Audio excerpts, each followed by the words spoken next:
Welcome back to our channel Lavanya kitchen ಗೆ ಸ್ವಾಗತ. ಇವತ್ತಿನ ರೆಸಿಪಿ ಬಂದ್ಬಿಟ್ಟು ನಾನು ರೆಡ್ ಸಾಸ್ ಪಾಸ್ತಾ ಮಾಡಿದೀನಿ. ತುಂಬಾ ಚೆನ್ನಾಗಿ ಬಂದಿದೆ.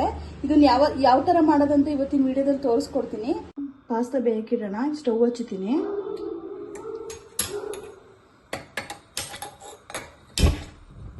ನೀರು ಹಾಕೋಣ. ನೀರು ಬಿಸಿ ಆಗಲಿ. ಇದಕ್ಕೆ ಒಂದು ಸ್ಪೂನು ಉಪ್ಪು ಹಾಕ್ತಾ ಇದ್ದೀನಿ. ಒಂದು ಸ್ಪೂನು ಎಣ್ಣೆ ಹಾಕ್ತಾ ಇದ್ದೀನಿ. ಎಣ್ಣೆ ಹಾಕಿರೋದು ಅಂಟ್ಕೊಳ್ಳಲ್ಲ ಅಂತ ಹೇಳಿ ಎಣ್ಣೆ ಹಾಕ್ತಿದ್ದೀನಿ. ಮಳ್ತಾ ಇದೆ. ಇದಕ್ಕೆ ನಾನು ಪಾಸ್ತಾ ಮಿಕ್ಸಲ್ಲಿ ಹಾಕೊಂಡಿದ್ದೀನಿ. ಹಾಕ್ತಾ ಇದ್ದೀನಿ. ಸೊ ಇದು ನೀಟಾಗಿ ಹಾಕ್ಬಿಟ್ಟು ಹಿಂಗೆ ಕೈ ಆಡಿ ಸ್ವಲ್ಪ ಅಂಟ್ಕೊಳ್ದಂಗೆ ನೀಟಾಗಿ ಒಂದು ಸ್ವಲ್ಪ ಹಿಂಗೆ ಕೈ ಆಡಿಸ್ಬಿಟ್ಟು ಅದನ್ನು ಬೇಯಕ್ಕೆ ಬಿಡಿ. ಪಾಸ್ತಾ ಬೆಂದಿದೆ. ಇದು ನೀಟಾಗಿ ಸೋಸ್ಕೊಳ್ಳೋಣ. ಇವಾಗ ಏನೇನು ಇಂಗ್ರೀಡಿಯೆಂಟ್ಸ್ ತಗೊಂಡಿದ್ದೀನಿ ಅಂತ ಹೇಳಿದ್ರೆ, ಹಸಿರು ಮೆಣಸಿನ್ಕಾಯಿನ ಸಣ್ಣದಾಗಿ ಹೆಚ್ಚಿಟ್ಕೊಂಡಿದ್ದೀನಿ, ಮತ್ತೆ ಆರಿಗೆನೋ ತಗೊಂಡಿದ್ದೀನಿ, ಬ್ಲಾಕ್ ಪೆಪ್ಪರ್ ತಗೊಂಡಿದ್ದೀನಿ, ಮತ್ತೆ ರುಚಿಗೆ ತಕ್ಕಷ್ಟು ಉಪ್ಪು, ಜಿಂಜರ್ ಗಾರ್ಲಿಕ್ ಪೇಸ್ಟ್ ತಗೊಂಡಿದ್ದೀನಿ, ಕೆಚಪ್ ತಗೊಂಡಿದ್ದೀನಿ, ಮತ್ತೆ ಪಾಸ್ತಾ ಸಾಸ್ ತಗೊಂಡಿದ್ದೀನಿ, ಮತ್ತೆ ದಪ್ಪ ಮೆಣಸಿನ್ಕಾಯಿನ ಮೀಡಿಯಮ್ ಆಗಿ ಹೆಚ್ಚಿಟ್ಕೊಂಡಿದ್ದೀನಿ, ಕ್ಯಾರೆಟ್ ಬೀನ್ಸ್ ಸಣ್ಣದಾಗಿ ಹೆಚ್ಚಿಟ್ಕೊಂಡಿದ್ದೀನಿ, ಮತ್ತೆ ಬೇಯಿಸಿಟ್ಕೊಂಡಿರೋ ಪಾಸ್ತಾನ 2 ತರ ಹಾಕೊಂಡು ಬೇಯಿಸಿಟ್ಕೊಂಡಿದ್ದೀನಿ. ಈಗ ಯಾವ ತರ ಮಾಡೋದು ಅಂತ ನೋಡ್ಕೊಂಡ್ ಬರೋಣ. ನೀರು ಡ್ರೈ ಆಗಿದೆ, ಬಿಸಿ ಆಗಿದೆ. ಎಣ್ಣೆ ಹಾಕೊಳ್ಳೋಣ. ಒಂದು 2 ಸ್ಪೂನು 2.5-3 ಸ್ಪೂನ್ ಎಣ್ಣೆ ಹಾಕ್ತಾ ಇದ್ದೀನಿ.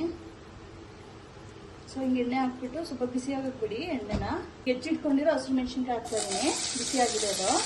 ಇದು ನೀಟಾಗಿ ಕಮ್ಮಿ ಸ್ಟೀಮ್ ಮಾಡ್ಕೊಂಡು ಫ್ರೈ ಮಾಡಿ.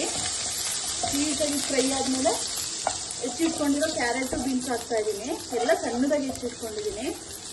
ಇದನ್ನೆಲ್ಲ ನೀಟಾಗಿ ಫ್ರೈ ಮಾಡಿ. ಸ್ವಲ್ಪ ಬೆಂದಿದೆ. ದಪ್ಪ ಮೆಣಸಿನ್ಕಾಯಿ ಹಾಕ್ತಾ ಇದ್ದೀನಿ. ಇದೆಲ್ಲ ಹಾಕಿ ನೀಟಾಗಿ ಇಲ್ಲೆಲ್ಲ ಮಿಕ್ಸ್ ಮಾಡೋಣ. ಸೊ ಇದೆಲ್ಲ ಸ್ವಲ್ಪ ಬೆಂದಿದೆ. ಇದಕ್ಕೆ ಜಿಂಜರ್ ಮತ್ತು ಗಾರ್ಲಿಕ್ ಪೇಸ್ಟ್ ಹಾಕ್ತಾ ಇದ್ದೀನಿ. ಜಸ್ಟ್ 1 ಸ್ಪೂನ್ ತೊಗೊಂಡಿದ್ದೀನಿ. ಇದನ್ನ ಹಾಕ್ಬಿಟ್ಟು ನೀಟಾಗೆಲ್ಲ ಸ್ವಲ್ಪ ಫ್ರೈ ಮಾಡ್ಕೊಳ್ಳೋಣ. ನೀಟಾಗೆಲ್ಲ ಮಿಕ್ಸ್ ಮಾಡಿ ಈ ಥರ ನೀಟಾಗಿ ನೀರಿನ ಅಂಶ ಎಲ್ಲ ಹೋಗಂಗೆ ಫ್ರೈ ಮಾಡಿ.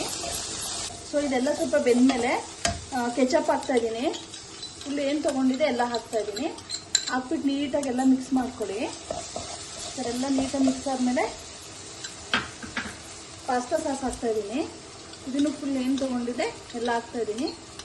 ಸೊ ಹಾಕ್ಬಿಟ್ಟು ನೀಟಾಗಿ ಎಲ್ಲ ಮಿಕ್ಸ್ ಮಾಡಿ. ನೀಟಾಗಿ ಈ ಥರ ಎಲ್ಲ ಮಿಕ್ಸ್ ಮಾಡಿ.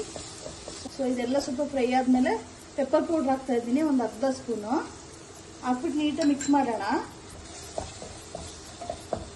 ಮಿಕ್ಸ್ ಆದಮೇಲೆ ಆರಿಗೆನೋ ಹಾಕೋಣ. ಏನು ತೊಗೊಂಡಿದ್ದೆ 1 ಸ್ಪೂನ್ ಫುಲ್ ಹಾಕ್ತಾ ಇದ್ದೀನಿ. ಹಾಕಿ ನೀಟಾಗೆಲ್ಲ ಮಿಕ್ಸ್ ಮಾಡ್ಕೊಳ್ಳಿ. ಮಿಕ್ಸ್ ಆದಮೇಲೆ ಉಪ್ಪು ಹಾಕೋಣ. ಒಂದು ಎಷ್ಟು ರುಚಿ ನೋಡಿ ಹಾಕೊಳ್ಳಿ. ರುಚಿಗೆ ಎಷ್ಟು ಬೇಕು ನೋಡಿ ಹಾಕೊಳ್ಳಿ. ಸೊ ನಾನು ಬೇಯಿಸೋಕ್ಕೂ ಹಾಕಿರೋದ್ರಿಂದ ನೋಡಿ ಹಾಕೋತಾ ಇದ್ದೀನಿ. ಹಾಕಿ ಎಲ್ಲ ನೀಟಾಗಿ ಮಿಕ್ಸ್ ಮಾಡಿ. ನೀಟಾಗಿ ಮಿಕ್ಸ್ ಆಗಿದೆ. ಈ ಬೇಯಿಸಿಟ್ಕೊಂಡಿದ್ವಲ್ಲ ಪಾಸ್ತಾ ಹಾಕ್ಬಿಟ್ಟು ನೀಟಾಗಿ ಮಿಕ್ಸ್ ಮಾಡೋಣ. ಎಲ್ಲ ನೀಟಾಗಿ ಮಿಕ್ಸ್ ಮಾಡಿ ಎಲ್ಲ ಫುಲ್ ಮಿಕ್ಸ್ ಮಾಡೋಣ ಇವಾಗ. ಸೊ ಈ ಥರ ಎಲ್ಲ ನೀಟಾಗಿ ಉಪ್ಪು ಖಾರ ಎಲ್ಲ ಹಿಡಿಯೋ ಥರ ಮಿಕ್ಸ್ ಮಾಡ್ಕೊಳ್ಳಿ. ಈ ಥರ ಹಾಕ್ಬಿಟ್ಟು 1 ಮಿನಿಟ್ ನೀಟಾಗಿ ಫ್ರೈ ಮಾಡಿ. ಆಗಿದೆ ಇದನ್ನ ಆಗಿದೆ ಫುಲ್ಲು. ನೀಟಾಗೆಲ್ಲ ಮಿಕ್ಸ್ ಆಗಿದೆ. ಒಂದು ಬೌಲ್ಗೆ ಹಾಕ್ತಿದ್ದೀನಿ ಇವಾಗ. ಈ ಥರ ಎಲ್ಲ ನೀಟಾಗಿ ಒಂದು ಬೌಲ್ಗೆ ಹಾಕೊಳ್ಳಿ. ರೆಡ್ ಸಾಸ್ ಪಾಸ್ತಾ ರೆಡಿ ಇದೆ. ಯಾವ ಥರ ಮಾಡೋದು ಅಂತ ನಾನು ಇವತ್ತಿನ ವಿಡಿಯೋದಲ್ಲಿ ತೋರಿಸ್ಕೊಟ್ಟಿದ್ದೀನಿ. ಇದೇ ಥರ ನನಗೆ ಸಪೋರ್ಟ್ ಮಾಡ್ತಾ ಇರಿ. ಯಾರ್ಯಾರು ಹೊಸ್ದಾಗಿ ನನ್ನ ಚಾನಲ್ ನೋಡ್ತಾ ಇದ್ದೀರಾ ಸಬ್ಸ್ಕ್ರೈಬ್ ಮಾಡ್ಕೊಳ್ಳಿ. ಮಾಡ್ಕೊಂಡೆ ಟೇಸ್ಟ್ ಹೇಗಿತ್ತು ಅಂತ ಹೇಳಿ ಕಮೆಂಟ್ಸ್ ಮಾಡಿ. ಇಷ್ಟೊತ್ತು ನನ್ನ ವಿಡಿಯೋ ವಾಚ್ ಮಾಡಿದ್ದಕ್ಕೆ ಥ್ಯಾಂಕ್ ಯು.